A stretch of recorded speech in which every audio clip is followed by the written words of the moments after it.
Once your phone is hacked, what is in their hands is not simply your device, it is your future. They're selling our future, they're selling our past, they are selling our history, our identity, and ultimately, they are stealing our power.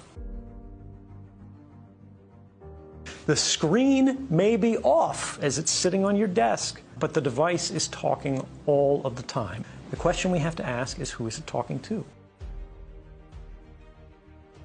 If I get a smartphone and I need to use a phone, I actually open it up before I use it.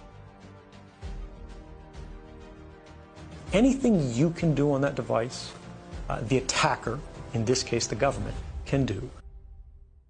Before 2013, if you said there's a system that's watching everything you do, the government is collecting records of every phone call in the United States, even for those people who are not suspected of any crime, it was a conspiracy.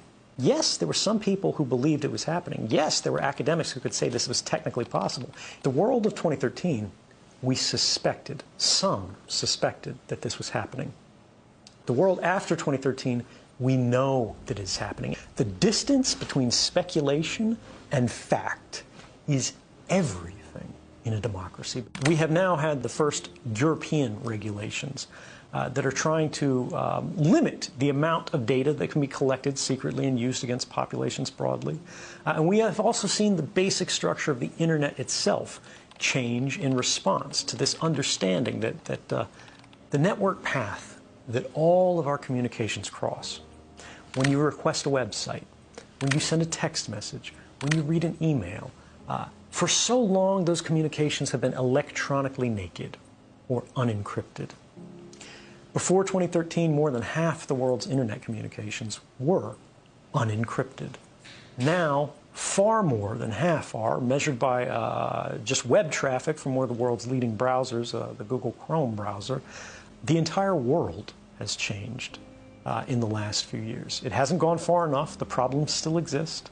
And in some ways, they've gotten worse. But we have made progress that would not have been possible if we didn't know what was going on. Hacking has increasingly become what governments consider a legitimate investigative tool. They use the same methods and techniques as criminal hackers. And what this means is they will try to remotely take over your device. Once they do this, by detecting a vulnerability in the software that your device runs, such as Apple's iOS or Microsoft Windows, they can craft a special kind of attack code called an exploit. They then launch this exploit at the vulnerability on your device, which allows them to take total control of that device. Anything you can do on that device, the attacker, in this case the government, can do. They can read your email, they can collect every document, they can look at your contact book, they can turn the location services on, they can see anything that is on that phone instantly and send it back home to the mothership. They can do the same with laptops. The other prong that we forget so frequently is that in many cases they don't need to hack our devices. They can simply ask Google for a copy of our email box, because Google saves a copy of that. Everything that you ever typed into that search box, Google has a copy of. Every private message that you've sent on Facebook, every link that you've clicked, everything that you've liked, they keep a permanent record of. And all of these things are available not just to these companies, but to our governments, as they are increasingly deputized as sort of miniature arms of government. What about enabling your microphone camera? If you can do it, they can do it. It is trivial to remotely turn on your microphone or to activate your camera, so long as you have systems-level access. If you had hacked someone's device remotely, anything they can do, you can do. They can look up your nose, right? They can record what's in the room. The screen may be off as it's sitting on your desk, but the device is talking all of the time. The question we have to ask is, who is it talking to? Even if your phone is not hacked, right now, you look at it, it's just sitting there on the charger. It is talking tens or hundreds or thousands of times a minute to any number of different companies who have apps installed on your phone. It looks like it's off, it looks like it's just sitting there, but it is constantly chattering. And unfortunately, like pollution, we have not created the tools that are necessary for ordinary people to be able to see this activity. And it is the invisibility of it that makes it so popular and common and attractive for these companies. Because if you do not realize they're collecting this data from you, this very private and personal data, there's no way you're going to object to it.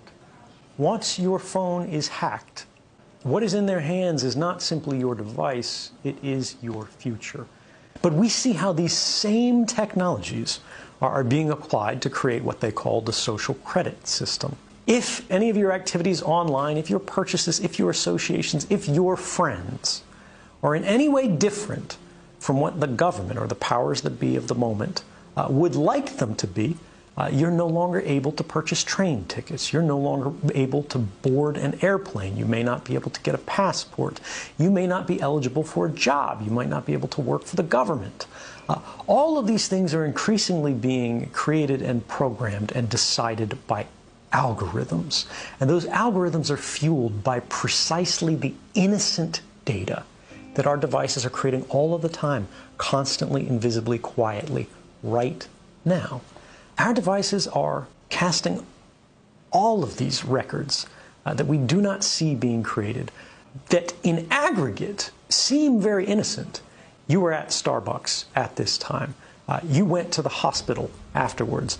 You spent a long time at the hospital. After you left the hospital, you made a phone call. You made a phone call to your mother. You talked to her until the middle of the night. The hospital was an oncology clinic.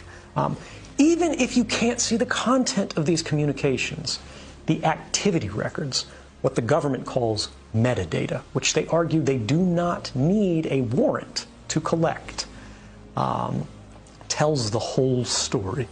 And these activity records are being created and shared and collected and intercepted constantly by companies and governments. And ultimately it means as they sell these, as they trade these, as they make their businesses on the backs of these records, what they are selling is not information. What they are selling is us. They're selling our future. They're selling our past. They are selling our history, our identity, and ultimately, they are stealing our power and making our stories work for them. If I get a smartphone and I need to use a phone, I actually open it up before I use it. I perform a kind of surgery on it to physically desolder or sort of melt the metal connections that hold the microphone on the phone. And I physically take this off. I remove the camera for the phone, and then I close it back up, I seal it up. And then if I need to make a phone call, I will attach an external microphone on it. And this is just so if the phone is sitting there and I'm not making a call, it cannot hear me. Now this is extreme. Most people do not need this. But for me, it's about being able to trust our technology.